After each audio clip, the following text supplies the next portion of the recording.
We're finally ready to define a basis for a vector space. So I mentioned that if we look at R2 and if we look at R3, we intuitively know that these two spaces are not the same size, right? R2 is a plane, whereas R3 is 3D space.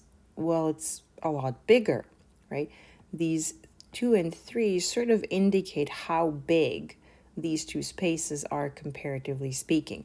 But it is this basis, this idea of a basis, that is going to tell us exactly the size eventually, which we will call a dimension. Now, what is a basis? A basis is a set, first and foremost. So a collection of some vectors, and those vectors don't have to be column vectors. If the vector space consists of column vectors, then the set we're talking about will have column vectors, but one could make this the exact same arguments if your vector space contains matrices or functions and other concepts like that. So anytime you have a vector space, there is this idea of a basis. Now, what is a basis? It is a set of vectors which satisfies two properties, and these are very important. The first property, not surprisingly, is that we need to have linearly independent vectors. When the vectors are linearly dependent, we sort of know that there are vectors which don't give us new information. So we talked about this at the very beginning of the course. If, say, when I would give you three vectors and with three components and say, what is the space represented by or given by all linear combinations of the vectors? And sometimes the answer would be it is a plane. Sometimes the answer would be all of R3. When you have three vectors, so maybe instead of just talking, let me give an example. If we have the vectors, say 1, 1, 1, the vector 1, 0, 0, and then let me take the vector 2, 1, 1. Obviously, this third vector is the sum of the first two, which tells me that the collection of three vectors is linearly dependent. Well, whatever space is described by these two vectors is the same space whether I include the third vector or not. And that is exactly what the span represents. So this idea that the vectors, or the concept that the basis vectors need to be linearly independent, while at this point might not be clear why we impose this, the point is it's straightforward to understand what it means for vectors to be linearly independent. What is the more interesting concept is that the vectors that we have chosen, that set of vectors, spans the space. What does it mean, span? To span the space. So to span the space means that maybe I'll call this vector space V here. And to span the space, so the second property, it means that if V is a vector from this vector space V, then V is a linear combination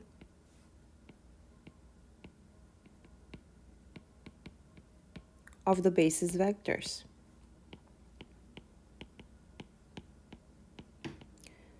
Now remember, if you have some vectors, V1, V2, V3, let's say up to Vn, and you take their span, this really is the space. So the span creates a space of all linear combinations of V1, V2, Vn. Now, there is a space, right? The span of these vectors creates a space. But the point is that if I start with a space, V, I want to find enough vectors, V1 through Vn, such that the span of them is the vector space that I started with.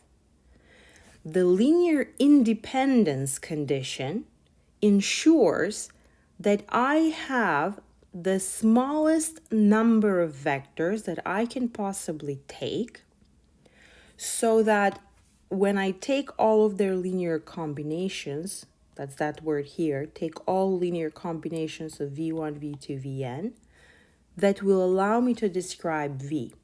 What does it mean for v to be described by the vectors v1, v2, vn? It means that if I happen to take some vector v in here, then I can represent v as a linear combination of the basis vectors. Moreover, because the basis vectors are linearly independent, that combination would be unique. And I will write that. That's a very important property. So if v1, the set v1 up to vn, is a basis for v, and by the way, I say a basis because a basis is never unique, but here's what is unique when you have a basis. So if v1 through vn is a basis for a vector space v, then for every v in the vector space, so for every vector v in the vector space, we have that this new v is a linear combination of the basis vectors. So for example, a1 v1 plus an vn. So I can combine the vectors v1 through vn, and there is a way to combine the vectors v1 through vn to get any vector in the space. This is the key. Any vector in the space v is a linear combination of the basis vectors. And I know that I have a unique combination, so, and the combination is unique. Why is it unique? Let's prove this uniqueness.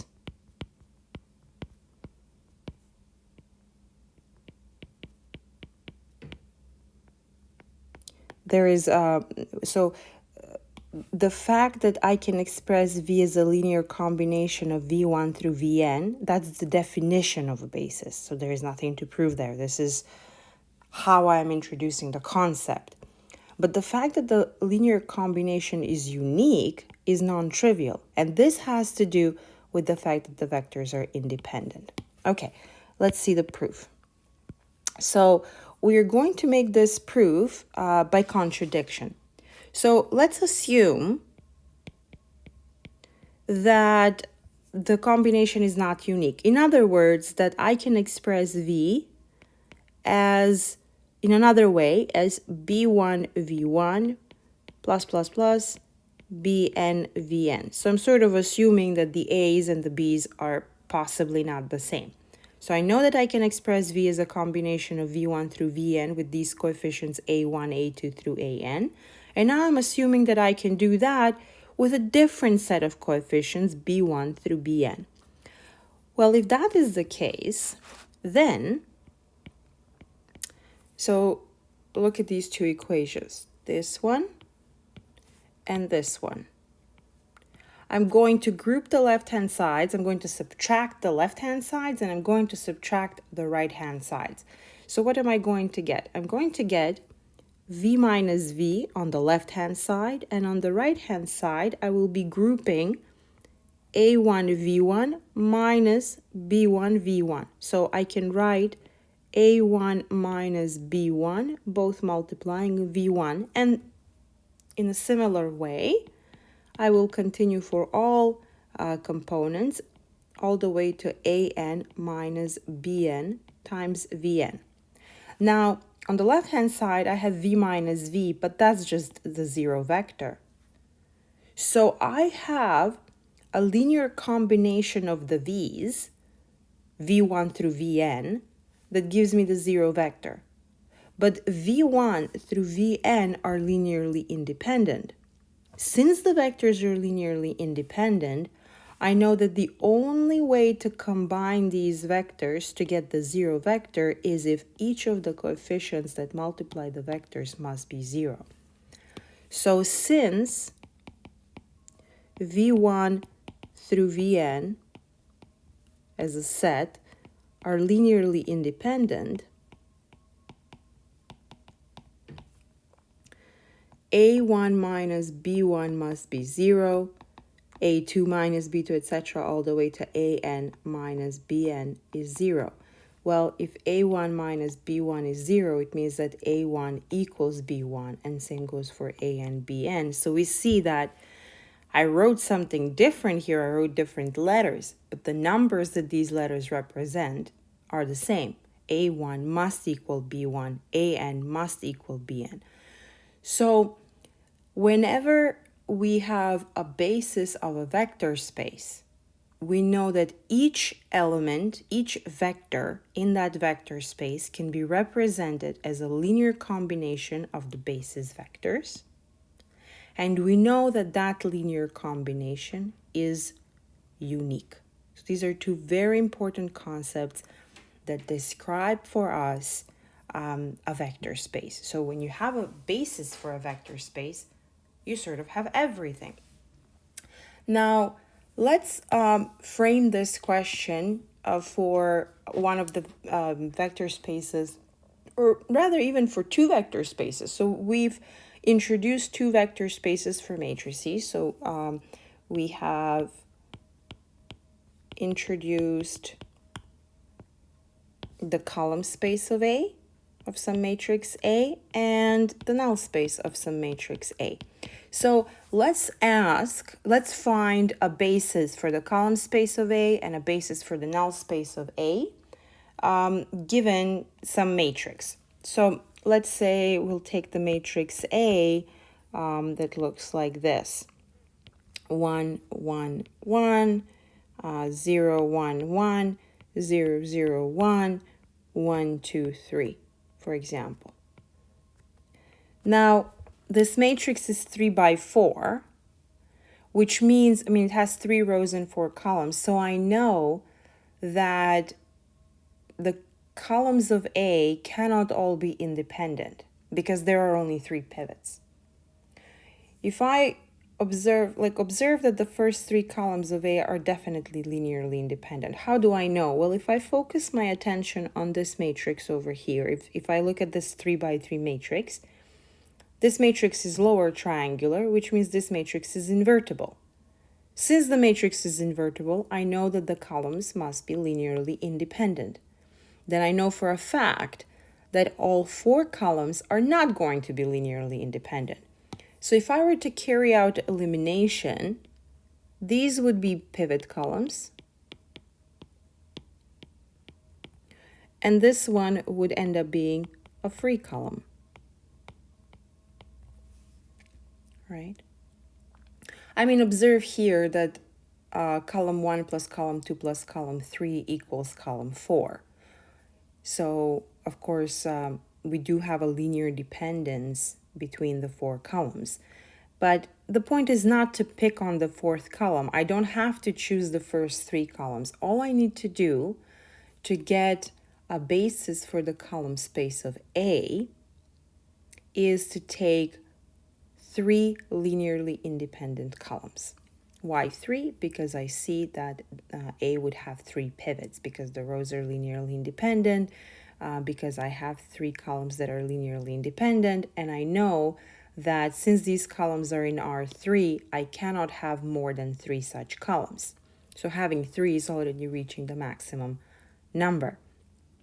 So you see, when we talked about the column space of A, we said, well, the columns of A span the column space of A. So I could say that the column space of A is the span of the columns of A, obviously. 1, 1, 1, 0, 1, 1, 0, 0, 1, 1, 2, 3.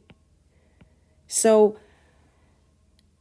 these 4 columns, the set of 4 columns that are the columns of A, satisfy this second condition for a vector space, for a basis of a vector space. So they satisfy this condition, the fact that they span the space, the fact that every vector in the column space of A is a linear combination of the columns of A. But they don't satisfy this condition. They don't satisfy linearly independent. So even though these 4 columns span the space, they are not a basis. So these ones are not a basis because they're not linearly independent.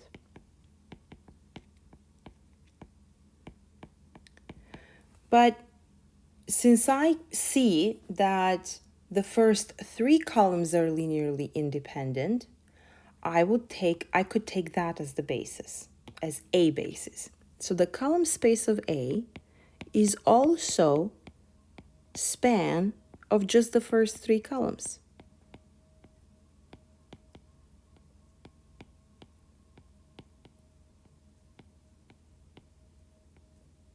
Because I see that I can express the 4th column as a linear combination of the first 3.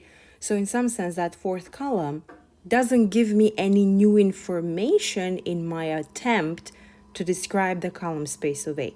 The first 3 columns, or the pivot columns, already give me a basis. So not the basis, but a basis. In fact, if you notice, any vector with 3 components will have a representation or can be expressed as a linear combination of the 3 columns in a basis. So this is a basis because it spans the space, but that's because we choose the column space to be the span of those vectors. So we know that it spans the column space, but also the vectors are linearly independent. And in fact, the space in question is R3. Now, could we have taken a different basis? Absolutely. We could have also said that the column space of A is span of, for example, I'll take 1, 2, 3, 0, 1, 1, 0, 0, 1. I wrote them on purpose in this way because if you imagine writing a matrix with these columns, the matrix would be lower triangular, which means the matrix is invertible. So we know for a fact that these 3 columns are linearly independent. This gives us another basis. I could very well express this first column as a combination of the other 3. In fact, in this particular example, any 3 columns are linearly independent. So I could take this one, and that one, and expel the 3rd column. I would get another basis. And in fact, the interesting thing is, if you notice here, I wrote that this is a basis for R3. Any invertible matrix, any 3x3 invertible matrix gives us a basis for R3, namely its columns give us a basis for R3. Any invertible 3x3 matrix would give us a basis. I will write that on the next slide. Now here, I want to make a comment about the null space of A. So given that we only have one free column, this tells us that the null space of A will be described by a single vector. So I know that the null space of A will be span of exactly one combination that gives us a 0. So what do we have here? Well, the sum of the first 3 vectors equals the 4th vector, but I'm not looking to pick on any particular vector. I want a combination of all 4 that gives me 0, without that being the trivial combination.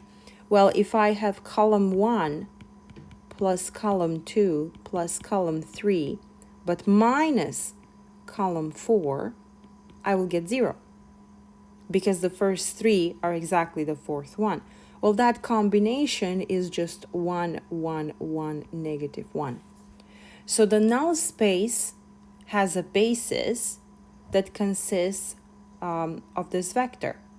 And a basis for the null space would be any multiple of that vector. If you just take any multiple, you would get a basis. Now, if I were to write 1, 1, 1, negative 1, and then add to that 2, 2, 2, negative 2, those two vectors would span the space, but they would not be a basis because they would not be linearly independent. Now, I think you're getting the trend here that I'm hinting to a lot of things, but because I've given two different bases for the column space of A here, what they have something in common. What they have in common is that the number of vectors in a basis is fixed. So no matter the vector space, a basis is not unique, unless we're talking about the zero space, but that's a very special example. So a basis is not unique, but what is unique is how many vectors a basis contains. And that is precisely the dimension of a vector space.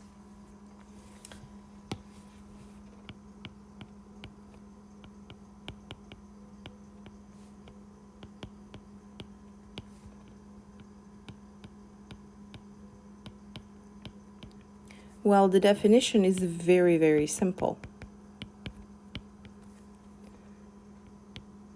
The number of vectors in a basis gives the dimension of the vector space.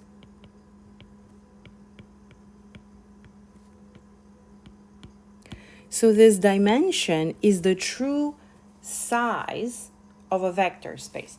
So let's look at some examples. R3 has dimension 3. Why? Because I know I can pick the biggest number of vectors that I can take from R3, which will be linearly independent, is exactly 3. I can certainly find 3 vectors which are linearly independent. They could be 1, 0, 0, 0, 1, 0, 0, 0, 1. In fact, I forgot to mention the columns of the identity matrix always give us the standard basis for Rn. So I'll write that. The columns of the n by n identity matrix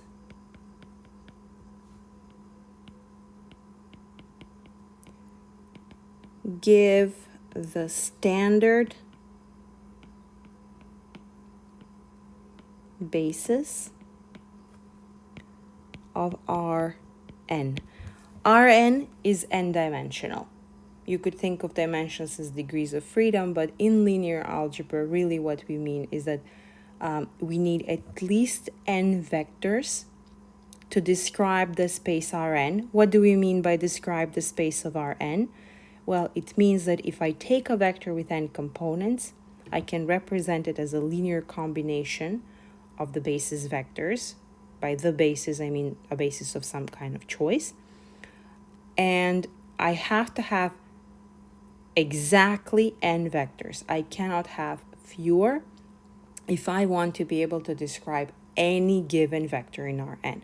Of course, sometimes the vector could be a combination of just 2 vectors in Rn, but we're trying to describe every single vector in the space, not just 1 or 2 vectors. So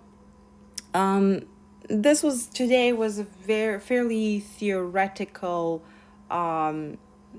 approach to how we are going to dimension vector spaces, but for us, we're going to focus on examples or interpretations of all of these concepts for matrices. So I will have one more video where I will solve a bunch of examples on matrices so that all of these concepts can become fairly straightforward for us.